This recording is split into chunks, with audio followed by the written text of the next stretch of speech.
Et bien salut à tous et bienvenue pour la suite de Star... qu'est-ce que j'allais dire sur Star Wars de la République? N'importe quoi. Je regarde trop Star Wars parce que j'ai décidé de me remater les 9 films, du 1 au 9. Et du coup, bah, à force, je suis trop là-dessus. Enfin bref, ce n'est pas grave. Donc pour la suite de Dragon Age Origins épisode 9. Donc nous sommes au camp là où nous sommes laissés la dernière fois. Avant de partir et d'explorer plus loin les alentours, nous allons d'abord parler, discuter avec nos compagnons. Commençons par Liliana. Liliana. Non, je n'ai rien dit. Eh bien, je vous écoute. À propos de votre vision, comment était ça? Je savais bien qu'on y viendrait tôt ou tard. Je ne sais comment l'expliquer, mais j'ai fait un rêve. Dans ce rêve, il régnait des ténèbres impénétrables. C'était si dense, si réel. Et il y avait un bruit terrible, comme impie. J'étais juché sur un promontoire, et je regardais les ténèbres tout engloutir. Et quand la tempête a absorbé la dernière lueur du soleil, j'ai chu, et les ténèbres m'ont attiré à elles. Vous avez chu?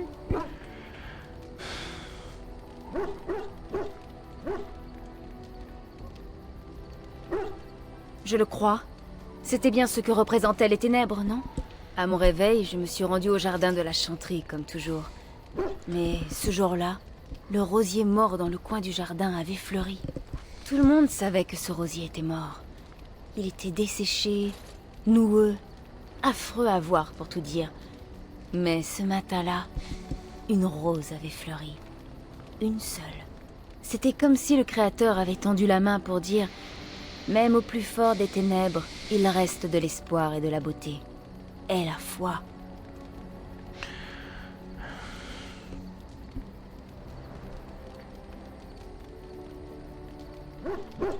Dans mon rêve, je suis tombée, ou peut-être ai-je sauté. Je suis prête à tout pour mettre un terme à l'enclin. Je sais que nous en sommes capables. Le monde du Créateur regorge de trésors. Comment rester à ne rien faire alors que l'enclin submerge tout?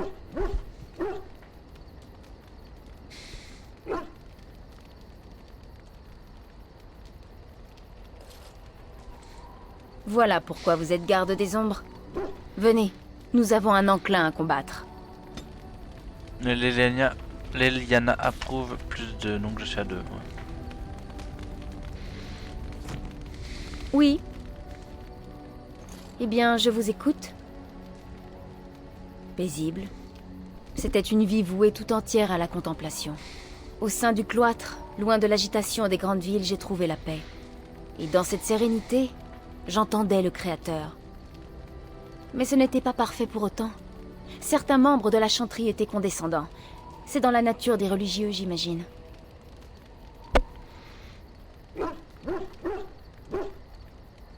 Quand j'ai parlé de mes convictions, selon lesquelles le Créateur se révèle dans la beauté de son monde, on m'a regardé avec dédain. Ils veulent croire qu'il est parti, et qu'ainsi, quand il tourne son regard vers quelqu'un, ce quelqu'un est spécial, que c'est un élu. Il ne peut pas donner son amour à tout le monde. Les malades, les faibles, les mendiants, les idiots.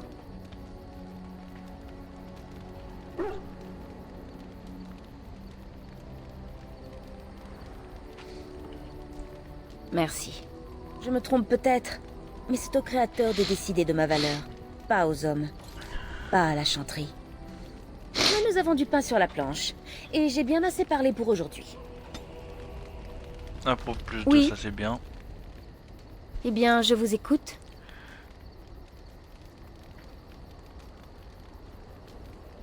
Qu'entendez-vous par quelqu'un comme moi?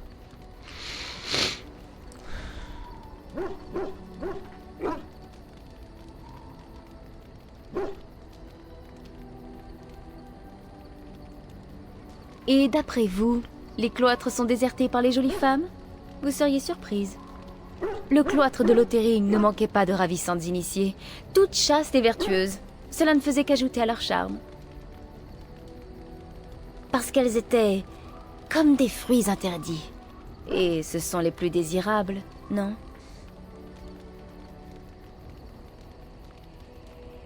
Mon... fruit?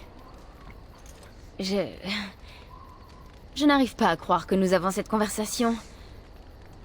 Mais non, je n'ai prononcé aucun vœu. La chanterie offre un refuge et un havre de paix à quiconque le souhaite. J'ai choisi de rester et d'être confirmée.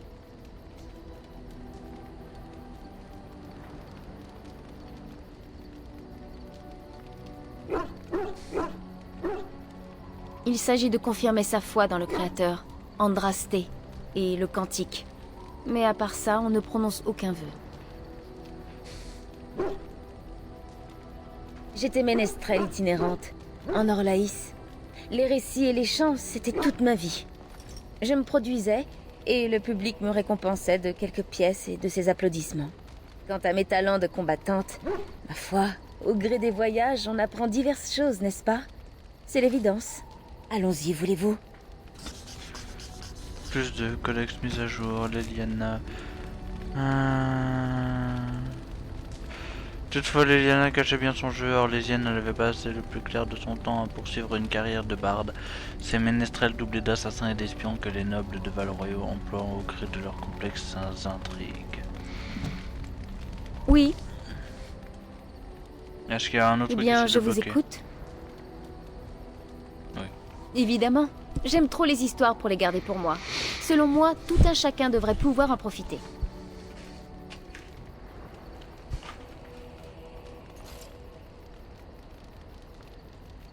Selon la chanterie, c'est l'orgueil des hommes qui aurait créé l'engeance. Autant jadis, les puissants mages de l'Empire Tévintide régnaient sans partage sur le monde tel que nous le connaissons.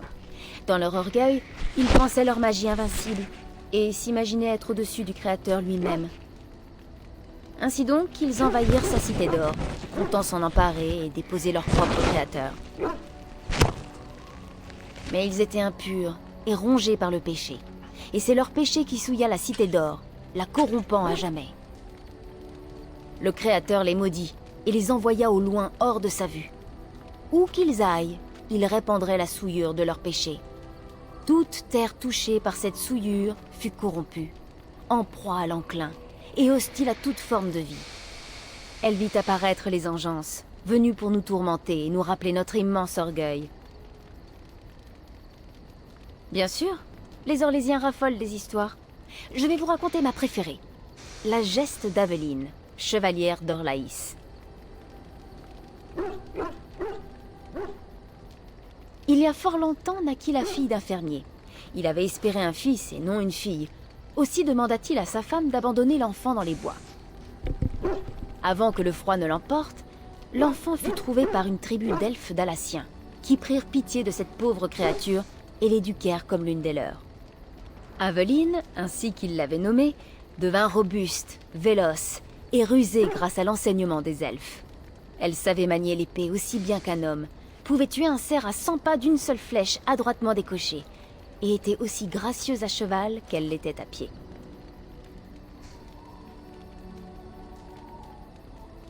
Les Dalassiens qui avaient pris soin d'Aveline, voyant qu'elle était apte à terrasser n'importe quel berruyer orlésien, voulurent donner une leçon aux humains cruels qu'il avait laissés pour morte.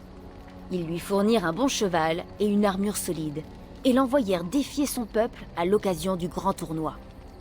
À l'époque, nulle femme n'était autorisée à porter les armes, encore moins à participer au grand tournoi.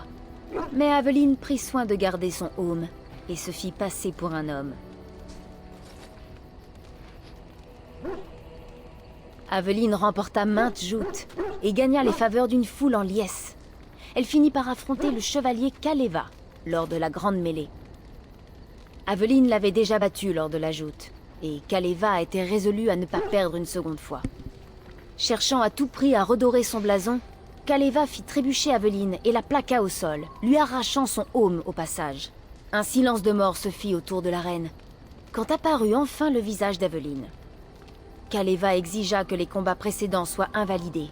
Une femme y avait pris part contre tous les règlements. Mais la foule était derrière Aveline.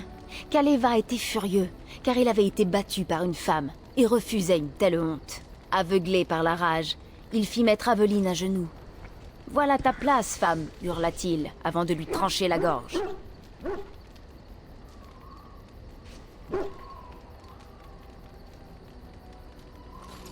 Le fils du roi, le prince Freyan, était présent. Il reconnut publiquement la valeur et le courage d'Aveline, et commença à voir l'injustice faite aux femmes dans son royaume. Lorsqu'il fut couronné, il révisa les lois d'Orlaïs afin que les femmes aient le droit de devenir berruyers. Honorant Aveline, il l'adouba à titre posthume. Depuis ce jour, toute femme adoubée honore Aveline la Brave, patronne de toutes les femmes berruyées. Un peu triste tout ça. J'en connais une que m'a racontée ma mère il y a bien longtemps. Elle m'a toujours glacé les sangs. Peut-être avez-vous entendu parler de Flémette?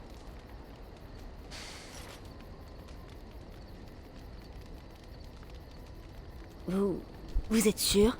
S'agissait-il de la Flémette légendaire? Flémette la dévoreuse d'hommes? Flémette mère des sorcières? Flémette la démoniaque? Celle qui vit dans les brumes?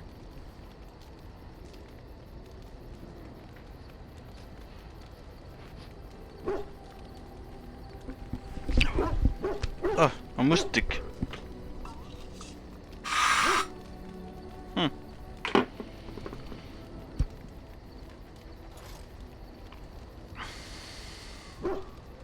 En Ferelden, Flémette est le croque-mitaine dont les mères effraient leurs enfants.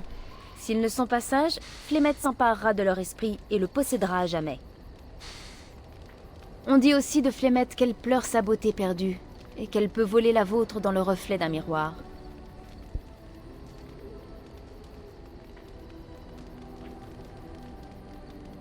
La beauté de Flémette était connue de tous. Ses cheveux avaient la couleur d'une nuit sans lune, sa peau la pâleur des premières neiges, et ses yeux le bleu-vert profond d'une mer déchaînée. Jeune fille, elle attira l'attention du seigneur de Haute-Cime, Konobar, qui la prit pour épouse. Konobar comprit bien vite que sa jeune épouse était douée pour la magie. Il garda pour lui ce secret, de crainte qu'on ne lui enlève sa bien-aimée. Flémette demeura auprès de Konobar quelques années, et avec sa bénédiction, elle pratiqua son art. Mais un jour, un jeune poète nommé Ozen se présenta au château. Flémette tomba sous le charme de la voix d'Ozen, lequel succomba à sa beauté, et ils s'éprirent l'un de l'autre.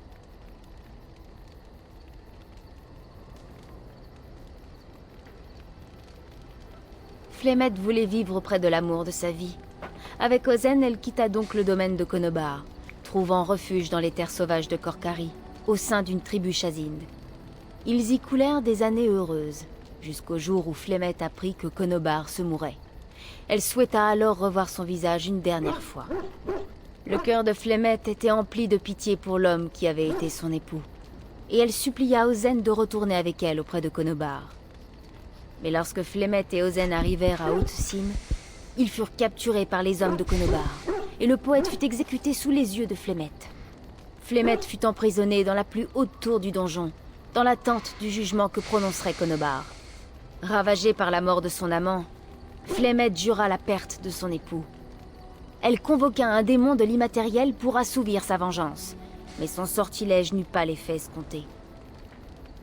Le démon posséda Flémette et fit d'elle une abomination. Les murs du château se noircirent de sang, lorsque le monstre qu'était devenu Flémette massacra Konobar et sa suite. C'en était fini des derniers vestiges d'humanité chez Flémette, qui dès l'aube regagna les terres sauvages pour y ruminer sa haine pendant tout un siècle. On rapporte qu'elle prit nombre d'amants chez les barbares chazindes, engendrant maintes filles sorcières qui, encore aujourd'hui, hantent les plus sombres recoins des terres sauvages de Korkari.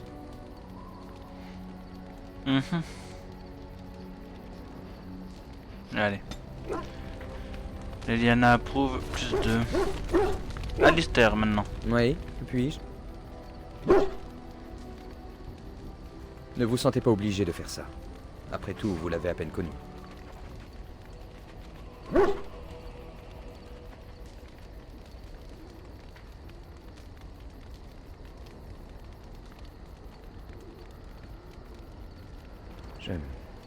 Je n'ai pas été à la hauteur. Duncan m'avait pourtant prévenu. Je savais que n'importe lequel d'entre nous pouvait mourir au combat. J'avais pas le droit de perdre mon sang-froid, pas quand le sort de tant de personnes dépend de nous. Je suis désolé.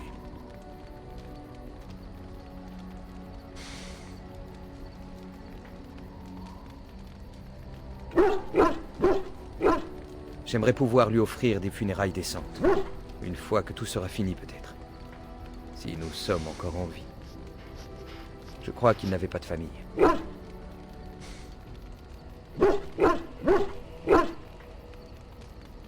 Oui, en quelque sorte.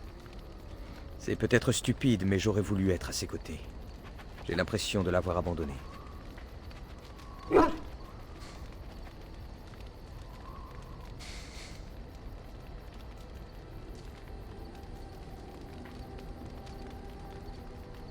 Bien sûr, je serais mort à l'heure qu'il est. Et je n'aurais pas pu sauver Duncan. Je crois l'avoir entendu dire qu'il venait de Haute-Cime. Si je survis à l'enclin, j'irai là-bas pour voir si je peux faire quelque chose en son honneur. Pour qu'on se souvienne de lui. Avez-vous déjà perdu un être proche? Je ne veux pas être indiscret, mais...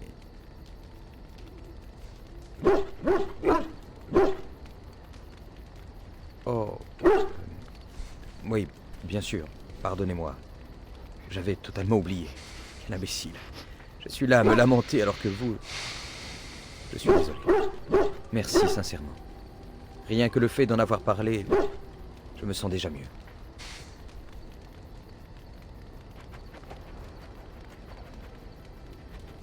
Merci. Duncan aurait apprécié, je crois. Mystère plus 5. Mais il est toujours négatif, hein, il y a un moins 8.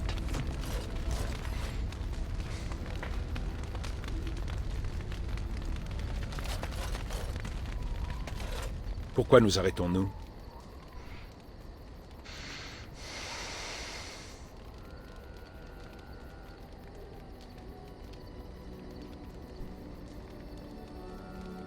Les engeances nous attendent.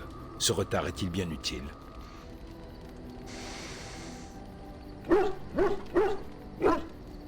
Je suis Kunari, j'ai promis de vous aider. Nous ne faisons pas de promesses à la légère.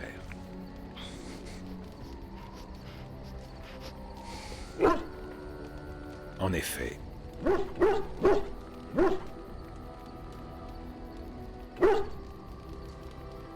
J'ai toujours guerroyé, humaine. Mon peuple guerroie depuis le jour où nous avons posé pied sur les îles septentrionales. Maintenant, si.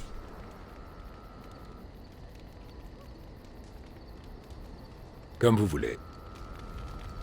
Ouais. Ça serait parti en couille, hein, si j'étais resté avec lui, il m'aurait détesté, il aurait réprouvé plein de choses. Voilà. Que souhaitez-vous de moi? S'il faut en passer par là, je ne suis pas né ainsi. C'est un talent que Flemeth m'a inculqué après bien des années dans les terres sauvages. Les Chazines ont bien des récits à propos des sorcières. Ils affirment que nous prenons la forme d'animaux pour les observer à leur insu. Lorsqu'un enfant vient à se séparer de sa tribu, nous passons à l'attaque et enlevons le petit pour nous en repaître dans notre tanière. Très amusante cette légende.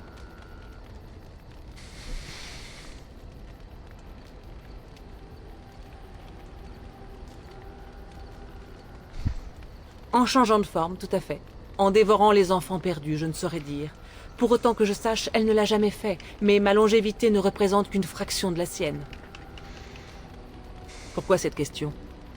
Y a-t-il quelque chose en particulier que vous voulez savoir?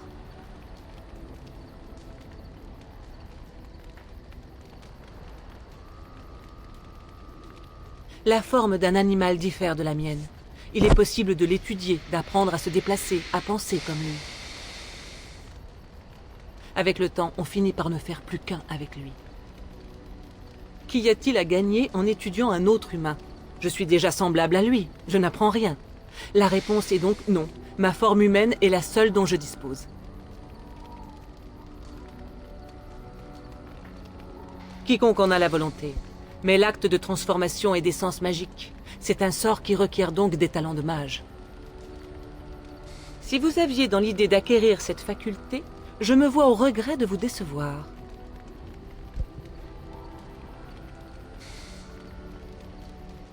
Certaines nuits, il est vrai que j'ai ressenti l'appel des terres sauvages. Vous qui contemplez le monde en pensant le connaître, la louve que j'ai été l'a humé, le félin l'a sondé au gré d'errance dans des ténèbres que jamais vous ne croiriez possibles.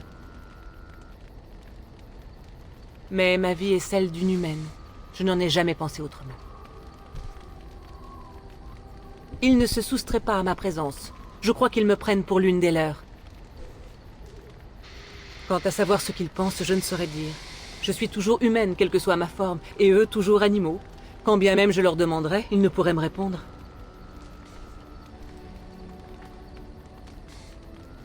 Pourtant, elle n'est pas exceptionnelle dans les contrées reculées. Les mages du cercle auront beau dire, ils n'ont pas le monopole de la magie.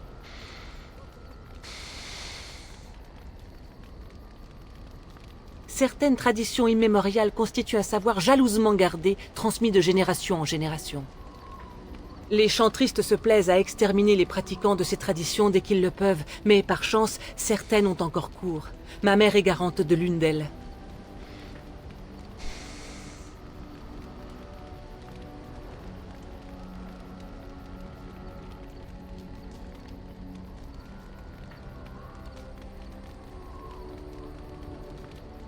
Tous les apostats ne versent pas dans les arcanes interdits. C'est le cas des maléficiens. Mais de là à condamner quiconque ne se soumet pas à l'autorité du cercle, il y a un fossé qu'ils ont franchi allègrement. Pour certains, le mot apostat est synonyme de liberté.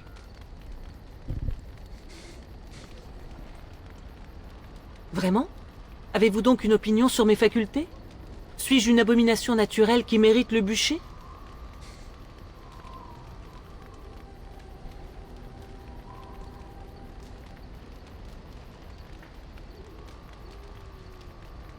Voilà une opinion très pragmatique. Autrement plus que tout homme de ma connaissance. Mais assez parlé. Continuons avant que la poussière ne s'amoncelle sur nous. Elle approuve, ça c'est bien. Que souhaitez-vous de moi? Nous sommes au camp. Le moment s'y prête donc autant que faire se peut.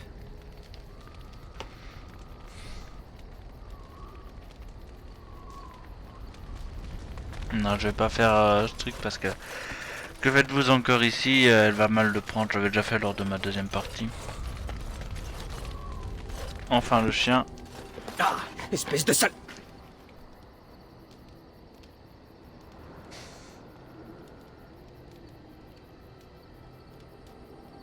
Votre ami à quatre pattes n'a pas apprécié que je m'approche de sa nourriture. Il m'a mordu. Regardez!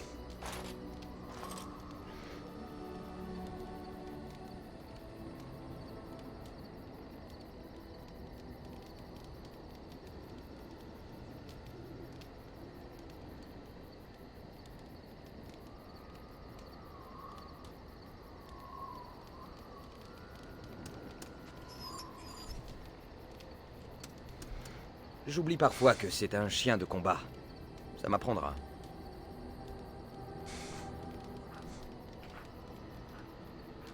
Autrefois, j'ai entendu une très vieille légende à propos des guerriers molosses du temps des anciennes tribus. Ils nourrissaient leur mabari avec la dépouille des vaincus. Enfin, c'est ce qu'on raconte. Ils se seraient parfois agi de chair humaine. Ah. Comme si tu pouvais faire la différence. Va savoir, on t'a peut-être déjà nourri avec quelqu'un.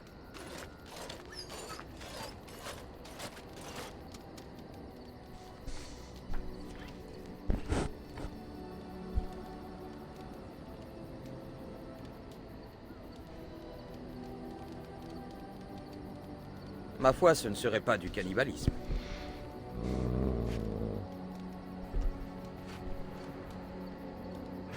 Ok. Bon bah on en a fini, hein. Je suis désolé, ça a pris du temps de parler avec tout le monde, on en est presque à la fin de l'épisode. Bon, on va quand même se balader un peu. Alors je te prends Certes. toi. Toi. Certes. Toi. Oui.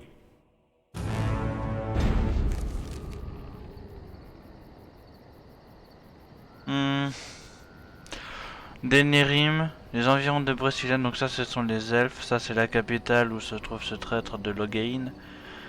Ça c'est pour la tour du cercle, ça c'est Golfellois pour les humains et ça c'est pour les nains.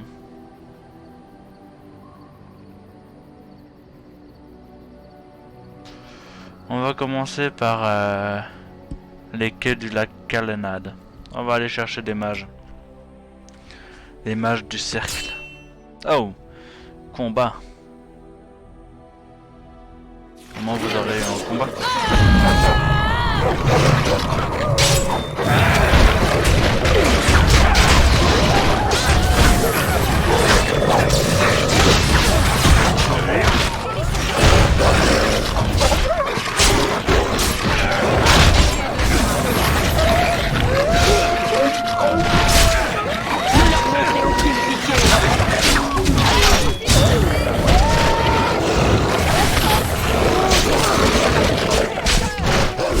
Non, Liliana.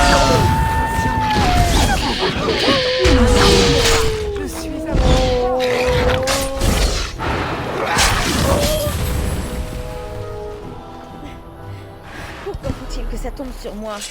Saleté d'insectes. Bon. Hop. Et on continue notre petite route.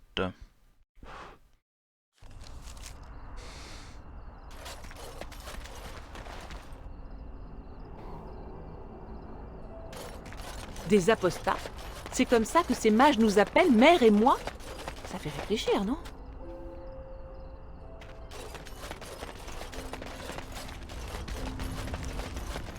Eh ben ça alors, qu'est-ce qu'une personne de votre rang vient donc faire ici? Oh, vous allez être déçus. Ça fait plusieurs jours que personne n'a le droit de passer. Je suis le passeur, enfin je l'étais. Pauvre Kester qui a perdu son gagne-pain.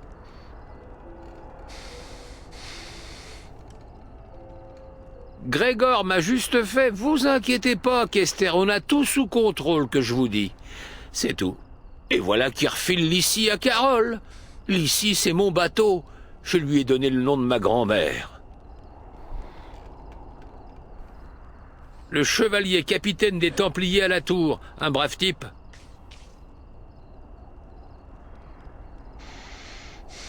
À la nage peut-être, mais je vous le déconseille. Il n'y a pas que de la poiscaille dans ce lac. Ça doit venir de toutes ces potions qu'il balance là-dedans.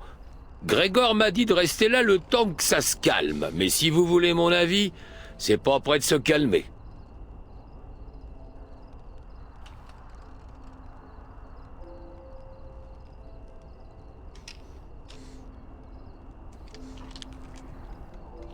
Pourquoi pas, oui? Vous devez avoir l'esprit en ébullition, là, pas vrai? Oh, pour les mages, c'est bien utile. Ça leur fait un endroit pour apprendre la magie ensemble, comme il faut. Je sais ce qu'on dit sur les mages, mais si le Créateur les a faits, c'est qu'il avait un but. Si on ne lui fait pas confiance, à qui alors? J'irai pas jusque-là. Disons qu'on a une relation cordiale. Le premier enchanteur, c'est autre chose. C'est quelqu'un de bien, poli, tout ça, mais toujours un poil distant, si vous voyez ce que je veux dire. Grégor, lui, il a l'air d'aimer discuter avec les petites gens. C'est un gars qu'on respecte, le Grégor. De même, portez-vous bien surtout. Bon. Messager du collectif des mages. Vous êtes bien la garde des ombres. Exactement la personne que j'espérais rencontrer. Je représente un collectif de mages désireux de mener une vie indépendante, affranchis du joug perpétuel de la chanterie.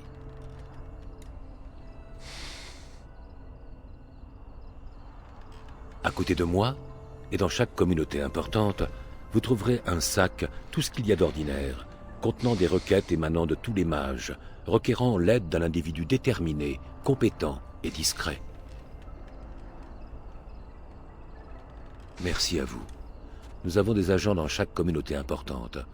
Ils sauront vous récompenser pour toute aide apportée au collectif. Puisse le Créateur vous sourire.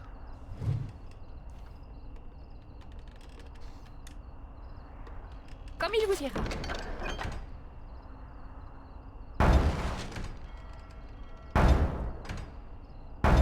On les lira une autre fois.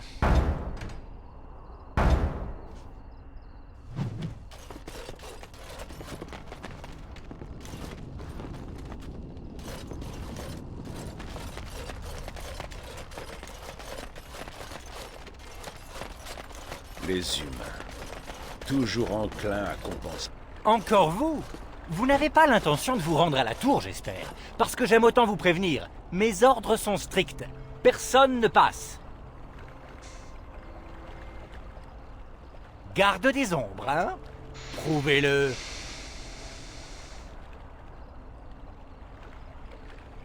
Tuez des engeances. Allez, montrez-moi comment vous les gardez, ces ombres.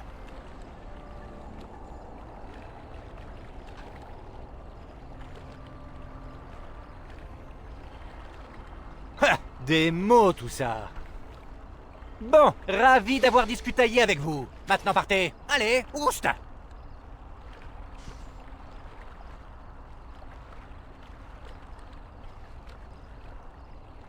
Mais si je ne vous laisse pas passer, il ne le sera jamais, pas vrai? Je vous ai bien attrapé. Si j'étais assez souple, je me taperais dans le dos. Bon, écoutez, on m'a confié une tâche, vous comprenez? J'essaie de la faire, c'est tout. Je vais vous accompagner tout de suite, comme vous le vouliez. Bon, eh bien, venez.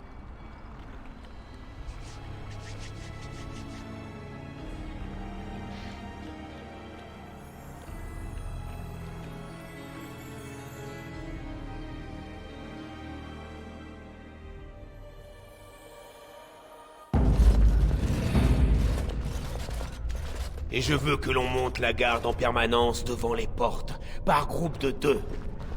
N'ouvrez surtout pas sans mon ordre. C'est bien clair? Oui, sir. Il ne reste plus qu'à attendre et prier. Nous faisons face à une situation très délicate.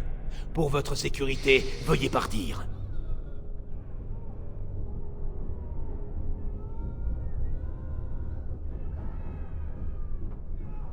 Depuis le début de l'enclin, les gardes des ombres recrutent à tout va.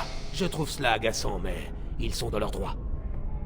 Vous ne trouverez ici nul allié.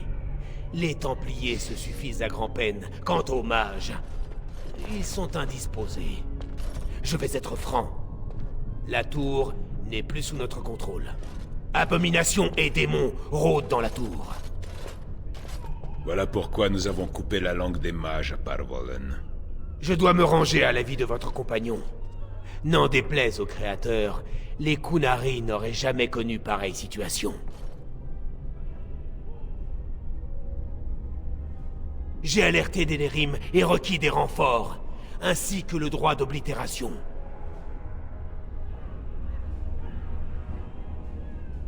Le droit d'oblitération autorise les Templiers à neutraliser un cercle de mages. Complètement. La situation est désespérée. Pour y remédier, nous n'avons d'autre choix que d'anéantir tout ce qui demeure dans la tour.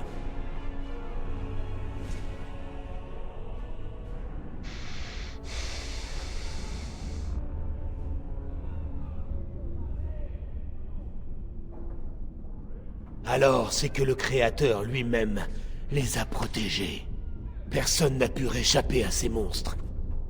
Espérer le contraire est un luxe que je ne puis me permettre.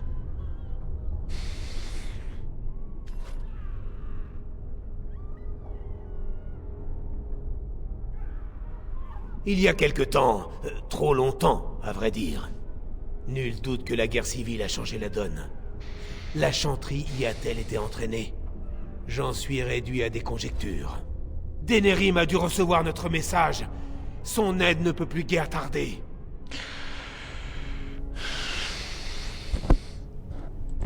Si par quelque miracle, vous parvenez à vaincre les abominations, oui, mes Templiers se joindront à vous. Si Denerim ne répond pas, ce sera à moi de déterminer nos actes. À n'en pas douter, la défaite des Engeances est un noble but.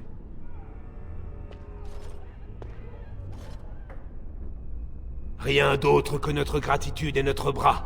Oui, la tour, m'a-t-on dit, regorge d'artefacts de valeur. Or, il va nous falloir tirer un trait dessus.